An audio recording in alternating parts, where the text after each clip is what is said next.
The Forsaken. It was always midnight in the belly of the beast. The mutes had robbed him of his robe and shoes and breechclout. He wore hair and chains and scabs. Salt water sloshed about his legs whenever the tide came in, rising as high as his genitals only to ebb again when the tide receded. His feet had grown huge and soft and puffy, shapeless things as big as hands. He knew that he was in some dungeon, but not where or for how long. There had been another dungeon before this one. In between there had been the ship, the Silence. The night they moved him, he had seen the moon floating on a black wine sea, with a leering face that reminded him of Euron. Rats moved in the darkness, swimming through the water. They would bite him as he slept until he woke and drove them off with shouts and thrashings. Aeron's beard and scalp crawled with lice and fleas and worms. He could feel them moving through his hair, and the bites itched him intolerably. His chains were so short that he could not reach to scratch.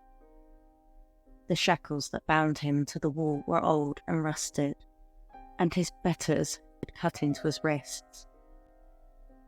When the tide rushed in to kiss him, the salt got into his wounds and made him gasp. When he slept, the darkness would rise up and swallow him, and then the dream would come, and Yuri, and the scream of a rusted hinge. The only light in his wet world came from the lantern that the visitors brought with them, and it came so seldom that it began to hurt his eyes.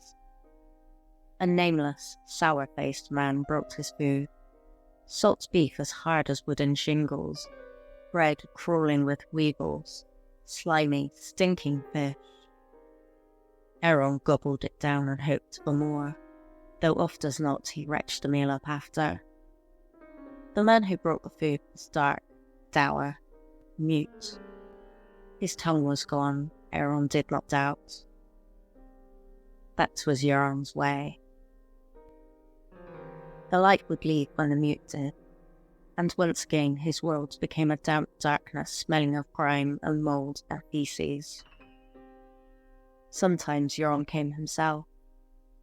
Aeron would wake from sleep to find his brother standing over him, lantern in hand.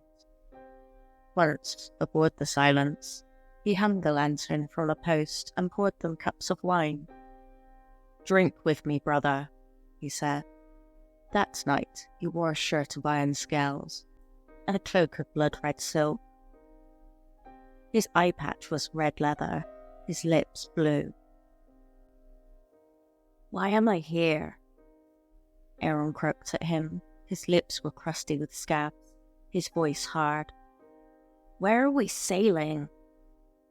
"South, for conquest, plunder, dragons, madness."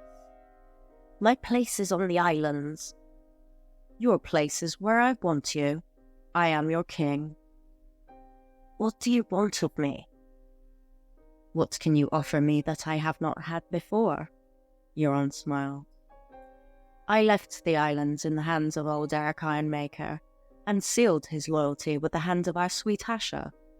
I would not have you preaching against his rule, so I took you with us." "Release me. The gods command it." "Drink with me. Your king commands it." Euron grabbed a handful of the priest's tangled black hair, pulled his head back, and lifted the wine cup to his lips. But what flowed into his mouth was not wine. It was thick and viscous, with a taste that seemed to change with every swallow. Now bitter, now sour, now sweet. When Aeron tried to spit it out, his brother tightened his grip and forced more down his throat. "That's it, priest. Gulp it down. The wine of the warlocks. Sweeter than your seawater, with more truth in it than all the gods of earth." "I curse you," Aeron said when the cup was empty. Liquor dripped down his chin into his long black beard. If I had the tongue of every man who cursed me, I could make a cloak of them. Euron hawked and spat. The spittle struck his brother's cheek and hung there, blue-black, glistening. Euron flicked it off his face with a forefinger, then licked the finger clean. Your god will come for you tonight. Some god, at least. And when the downpair slept, sagging in his chains, he heard the creak of rusted hinge. Yuri! He cried. There is no hinge here, no door, no Yuri. His brother Uragon was long dead, yet there he stood. One arm was black and swollen, stinking with maggots. But he was still Yuri, still a boy, no older than the day he died. You know what waits below the sea, brother. The drowned god, Euron said. The watery halls. Yuri shook his head. Worms await you, Euron. When he laughed, his face lit up, and the priest saw that it was not Yuri, but Euron, the smiling eye hidden. He showed the world his blood eye now, dark and terrible. Clad head to heel in scale as dark as onyx, he sat upon a mound of blackened skulls, as dwarfs capered around his feet, and a forest burned behind him. The bleeding star bespoke the end, he said to Euron. These are the last days, when the world shall be broken and remade. A new god shall be born from the graves and charnel pits. Then Euron lifted great horn to his lips and blew, and dragons and krakens and sphinxes came at his command and bowed before him. Kneel, brother, the Crow's-Eye commanded. I am your king. I am your god. Worship me, and I will raise you up to be my priest. Never. No godless man may sit in the sea stone chair. Why would I want that hard black rock? Brother, look again and see where I am seated. Euron Doubthair looked. The mound of skulls was gone. Now it was metal underneath the Crow's Eye. A great, tall, twisted seat of razor-sharp iron, barbs and blades and broken swords, all dripping blood. Impaled upon the longer spikes were the bodies of the gods. The maiden was there, and the father, and the mother, the warrior, and crone, and smith, even the stranger. They hung side by side with all manner of queer foreign gods. The great shepherd and the black goat, three-headed trios, the pale child Bacalon, the lord of light, and the butterfly god of Nath. And there, swollen and green, half devoured by crabs, the drowned god festered with the rest, seawater still dripping from his hair. Then Euron Crow's-Eye laughed again, and the priest woke screaming in the bowels of silence as piss ran down his leg. It was only a dream, a vision born of foul black wine. The King's Moot was the last thing Doubthair remembered clearly. As the captains lifted Euron onto their shoulders to hail him as their king, the priest had slipped off to find their brother Victarion. Euron's blasphemies will bring down the drowned god wrath upon us all, he warned. But Victarion insisted stubbornly that the god had raised their brother up, and that God must cast him down. He will not act, the priest realized then. It must be me. The King's Moot had chosen Euron Crow's-Eye, but the King's Moot was made of men, and men were weak and foolish things, too easily swayed by gold and lies. I summoned them here, to Naga's bones in the Grey King's Hall. I called them all together to choose a righteous king. But in their drunken folly, they have sinned. It was for him to undo what they had done. The captains and the kings raised Euron up, but the common folk shall tear him down, he promised Victarion. I shall go to Great Wick, to Harlow, to Orkmont, to Pike itself. Every town and village shall my word be heard. No godless man may sit in the Seastone chair. At departing from his brother, he'd sought solace in the sea. A few of his drowned men made to follow him, but Aeron sent them off with a few sharp words. He wanted no company but God. Down where the longships had been beached along the stony strand, he found a black salt wave searching and foaming white where they broke upon a snarled rock, half buried in the sand. The water had been icy cold as he waded in, yet Aeron did not flinch from his god's caress. Waves smashed against his chest, one after another, staggering him, but he pushed on, deeper and deeper, until the waters were breaking over his head. The taste of salt upon his lips was sweeter than any wine. Mingled with the distant roar of song and celebration coming up from the beach, he heard the faint creak of longships settling on the strand.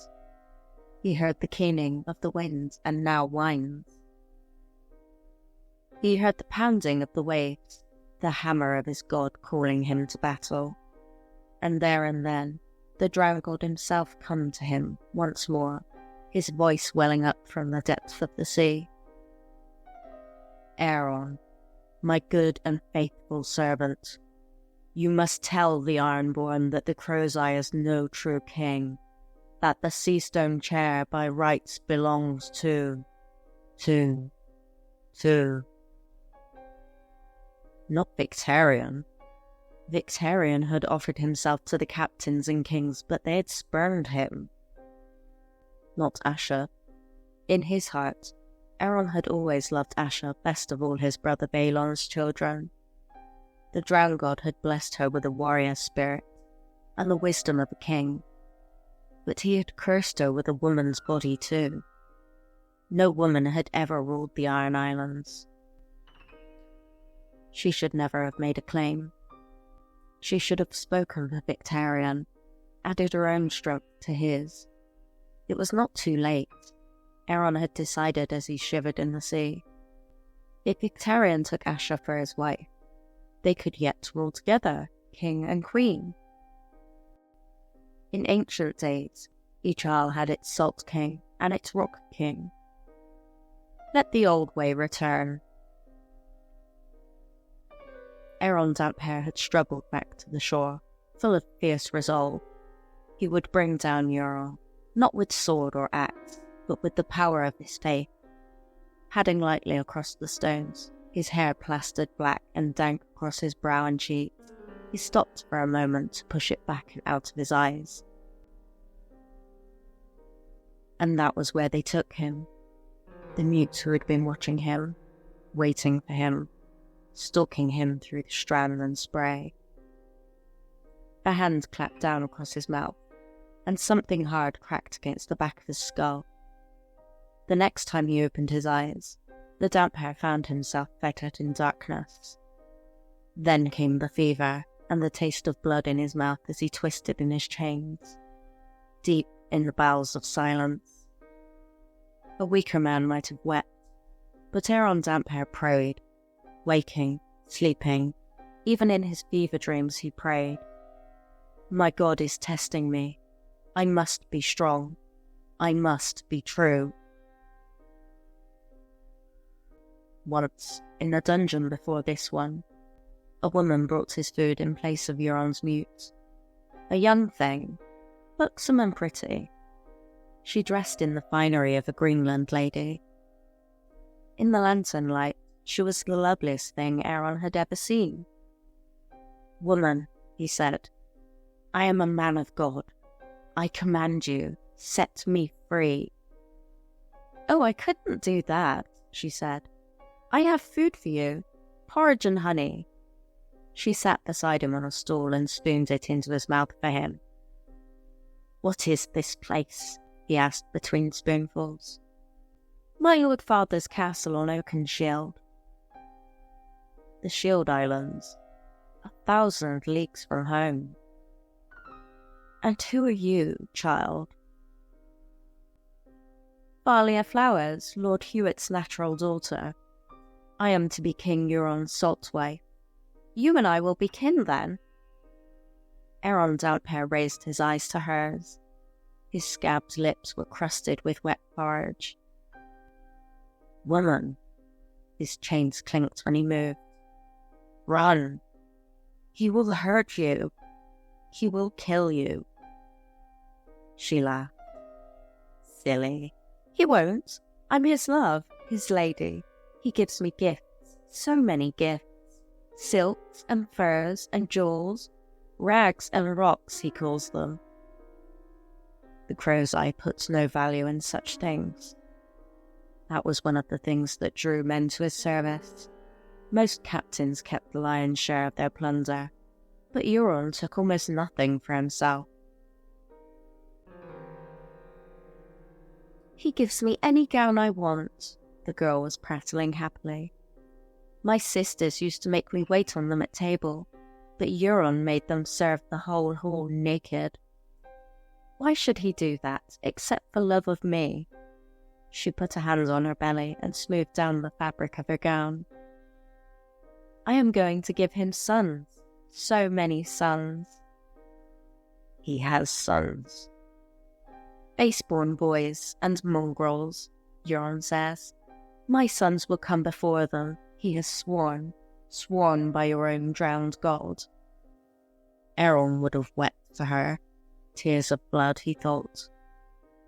"You must bear a message to my brother, not Euron, but Victarion, Lord Captain of the Iron Fleet. Do you know the man I mean?" Thalia sat back from him. "Yes," she said, "but I couldn't bring him any messages. He's gone." "Gone?" That was the cruelest blow of all. "Gone where?" "East," she said, "with all his ships. He's to bring the Dragon Queen to Westeros. I'm to be Euron's salt wife, but he must have a rock wife too, a queen to rule all Westeros at his side. They say she's the most beautiful woman in the world, and she has dragons too. The two of us will be close as sisters." Aeron Downpair hardly heard her. Victarion is gone, half a world away, or dead. Surely the drowned god was testing him. This was a lesson for him. Put not your trust in men. Only my faith can save me now. That night, when the tide came rushing back into his prison cell, he prayed that it might rise all night, enough to end his torment. "I have been your true and leal servant," he prayed, twisting in his chains. "Now snatch me from my brother's hand and take me down beneath the waves, to be seated at your side." But no deliverance came. Only the mute to undo his chains and drag him roughly up a stone stair, to where the silence floated on a cold black sea. And a few days later, as our hull shuddered in the grip of some storm, the crow's eye came below again, lantern in hand. This time, his other hand held a dagger. "Still praying, priest? Your god has forsaken you." "You are wrong." "It was me who taught you how to pray, little brother. Have you forgotten? I would visit your bedchamber at night when I had too much to drink. You shared a room with Euron high up in the sea tower. I could hear you praying from outside the door. I always wondered, were you praying that I would choose you, or that I would pass you by?" Euron pressed the knife to Aeron's throat. "Pray to me, beg me to end your torment, and I will." "Not even you would dare," said the Downpair. "I am your brother. No man is more accursed than the kinslayer. And yet I wear a crown, and you rot in chains. How is it that your drowned god allows that when I have killed 3 brothers?" Aeron could only gape at him. 3? Well, if you count half-brothers. Do you remember little Robin? Wretched creature. Do you remember that big head of his? How soft it was? All he could do was mewl and shit. He was my second. Harlon was my first. All I had to do was pinch his nose shut. The greyscale had turned his mouth to stone, so he could not cry out. Yet his eyes grew frantic as he died. They begged me. When the life went out of them, I went out and pissed into the sea, waiting for the gods to strike me down. None did. Oh, and Balon was the third. But you knew that. I could not do the deed myself, but it was my hands that pushed him off the bridge. The crow's eye pressed the dagger a little deeper, and Aaron felt blood trickling down his neck. If your drowned god did not smite me for killing 3 brothers, why should he bestir himself for a 4th? Because you are his priest. He stepped back and sheathed his dagger. No, I'll not kill you tonight. A holy man with holy blood. I may have need of that blood. Later. For now, you are condemned to live.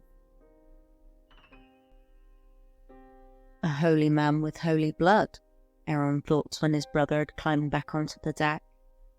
He mocks me, and he mocks the god. Kinslayer, blasphemer, demon in human skin. That night he prayed for his brother's death. It was in the second dungeon that the other holy men began to appear to share his torments. 3 wore the robes of septons of the Greenlands, and 1 the red raiment of a priest of R'hllor. The last was hardly recognizable as a man.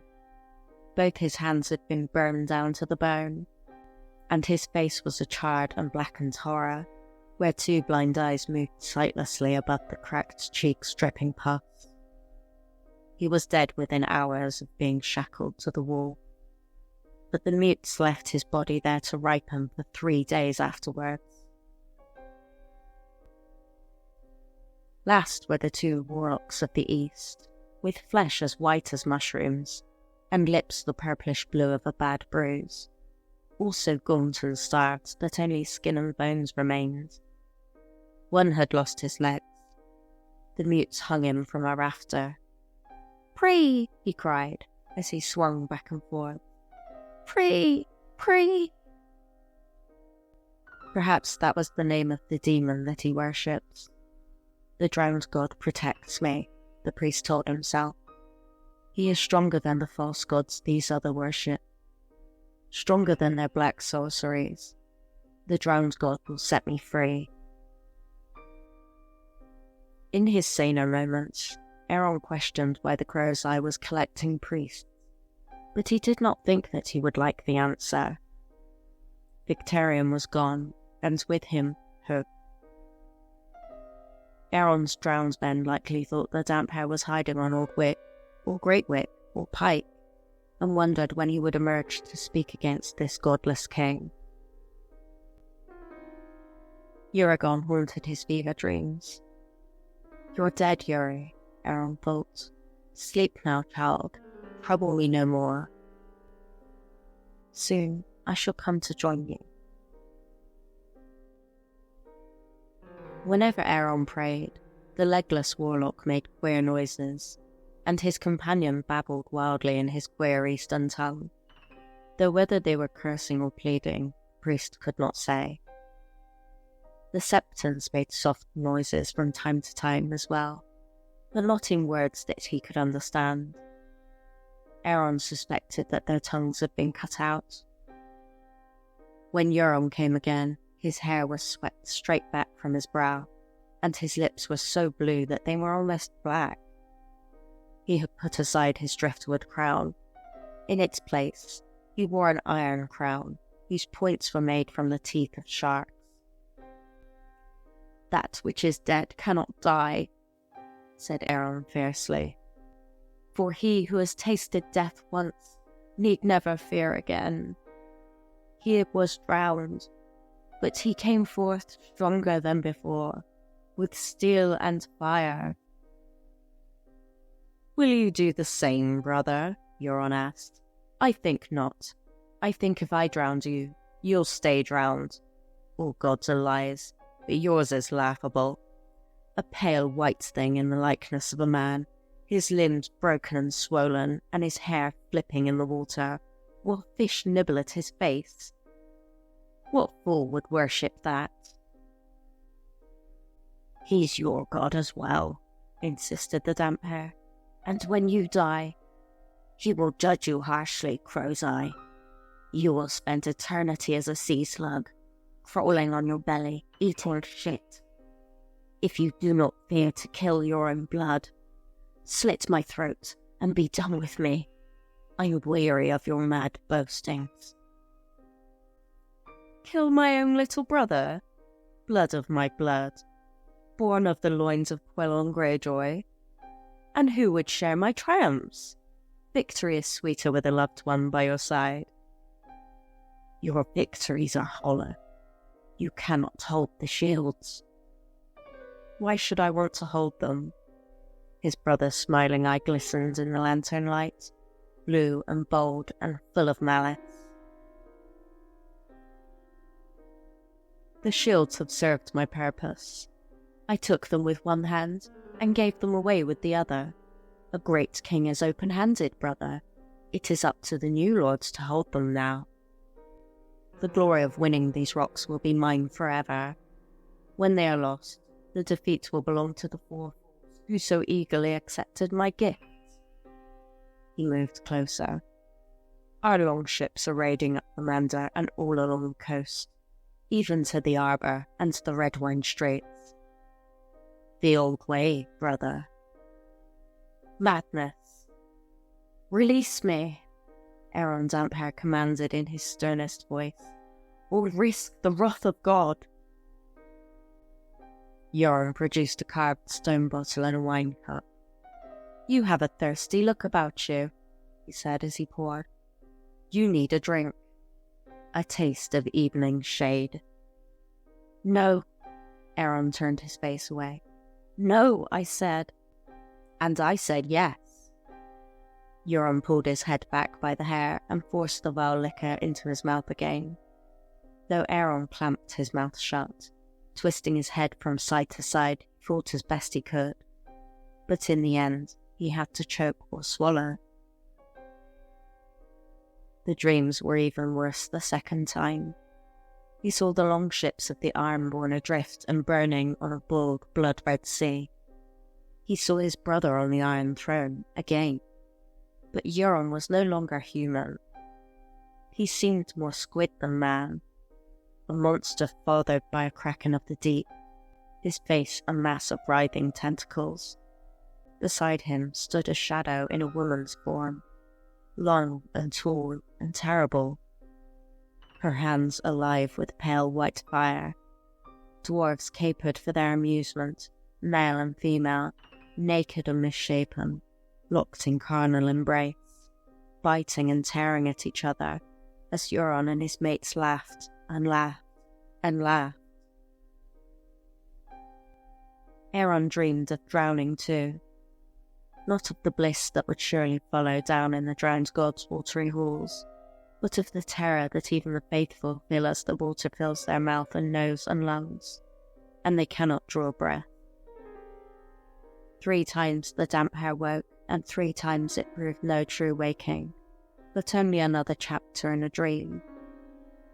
But at last, there came a day when the door of the dungeon swung open, and Mute came splashing through, with no food in his hands.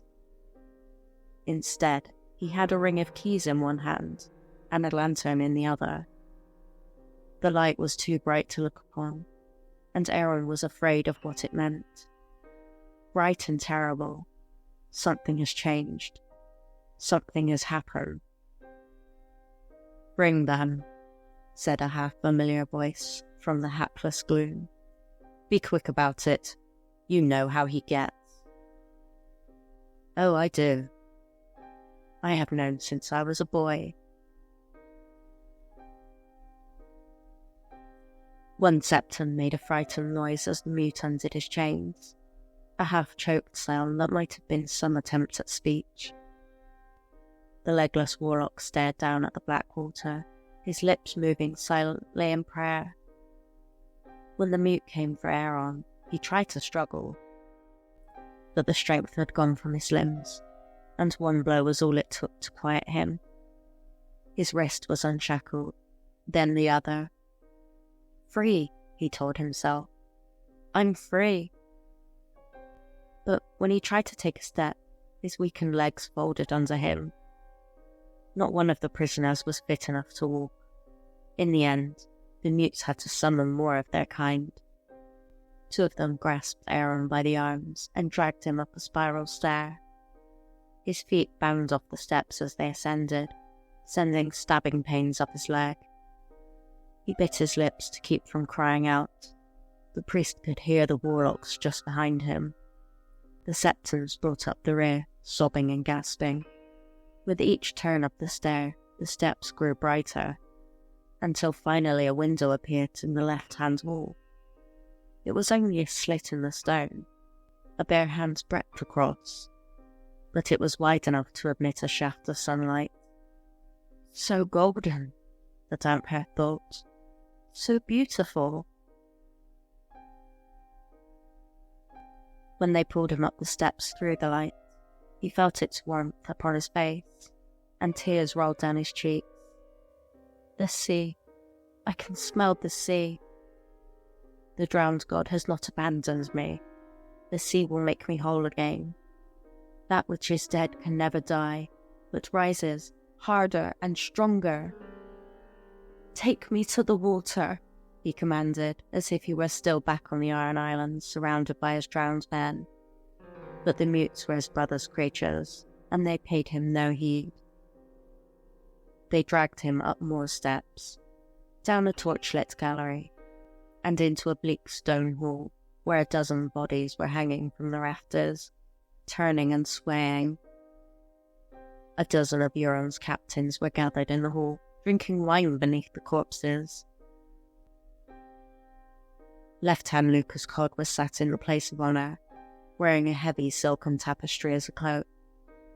Beside him was the Red Oarsman, and further down, Hinch-faced John Lyre, Stonehand, and Rogan Saltbeard. Who were these dead? Aaron commanded.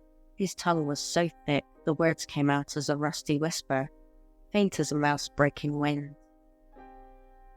The lord that held this castle, with his kin. The voice belonged to Torwald Browntooth, one of his brother's captains, a creature near as vile as the Crozai himself. Pigs, said another vile creature, the one they called the Red Oarsman. This was their isle, a rock just off the arbour. They dared oink threats at us. Redwine, oink. Hightower, oink.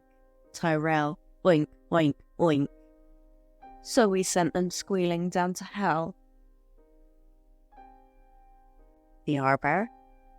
Not since the drowned god had blessed him with a second life had Aaron Damphair ventured so far from the Iron Islands. This is not my place. I do not belong here. I should be with my drowned men, preaching against the Crozai. Have your gods been good to you in the dark? Asked Left-hand Lucas Cod. One of the warlocks snarled some answer in his ugly eastern tongue. I curse you all, Aaron said. Your curses have no power here, priest, said Left-hand Lucas Cod. The Crozai has fed your drowned god well, and he has grown fat with sacrifice. Words are wind, but blood is power. We have given thousands to the sea, and he has given us victories. Count yourself blessed, Damphair, said Stonehand. We are going back to sea. The Redwine fleet creeps towards us. The winds have been against them rounding Dorne, but they're finally near enough to have emboldened the old woman in Old Town. So now, Leighton Hightower's sons move down the Whispering Sound, in hopes of catching us in his rear. You know what it's like to be caught in the rear, don't you? said the Red Oarsman, laughing. Take them to the ships, Torwald Browntooth commanded. And so, Aeron Damphair returned to the salt sea. A dozen longships were drawn up at the wharf below the castle, and twice as many beached along the strand. Familiar banners streamed from their masts. The Greyjoy Kraken, the Bloody Moon of Winch, the Warnhorn of the Good Brothers. But from their sterns flew a flag the priest had never seen before, a red eye with a black pupil, beneath an iron crown supported by 2 crows. Beyond them, a host of merchant ships floated on a tranquil turquoise sea. Cogs, carracks, fishing boats, even a great cog, a swollen sow with a ship as big as the Leviathan. Prizes of war, the Damphair knew. Euron Crowseye stood upon the deck of Silence, clad in a suit of black scale armour like nothing Aeron had ever seen before. Dark as smoke it was, but Euron wore it as easily as if it was the thinnest silk. The scales were edged in red gold, and gleamed and shimmered when they moved.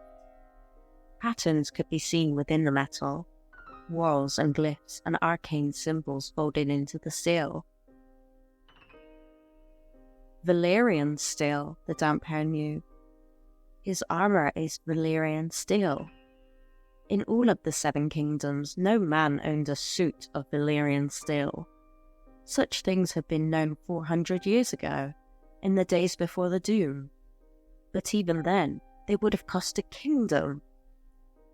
Euron did not lie. He has been to Valyria. No wonder he was mad. Your Grace, said Torwald Browntooth, I have the priests. What do you want done with them? Bind them to the prows, Euron commanded. My brother on the Silence. Take one for yourself. Let them dice for the others, one to a ship. Let them feel the spray, the kiss of the drowned god, wet and salty. This time, the mutes did not drag him below. Instead, they lashed him to the prow of the Silence, beside her figurehead, a naked maiden, slim and strong, with outstretched arms and wind-blown hair, but no mouth below her nose. They bound Aeron Damphair with tight strips of leather that would shrink when wet, clad only in his beard and breechclout. The Crowseye spoke a command. A black sail was raised, lines were cast, and the Silence backed away from shore to the slow beat of the oarmaster's drum. Her oars rising and dipping and rising again, churning the water. Above them, the castle was burning, flames licking from the open windows. When they were well out to sea, Euron returned to him. Brother, he said, you look forlorn. I have a gift for you. He beckoned, and 2 of his bastard sons dragged the woman forward and bound her to the prow on the other side of the figurehead. Naked as the mathless maiden, her smooth belly was just beginning to swell with the child she was carrying, her cheeks red with tears. She did not struggle as the boys tightened her bonds. Her hair hung down in front of her face, but Aeron knew her all the same. Thalia Flowers, he called. Have courage, girl. All this will be over soon, and we will feast together in the drowned god's watery halls. The girl raised up her head, but made no answer. She has no tongue to answer with, the Damphair knew. He licked his lips and tasted salt. And that was The Forsaken. Happy Halloween. Don't forget to like, subscribe, and all the rest of it. Cheerio.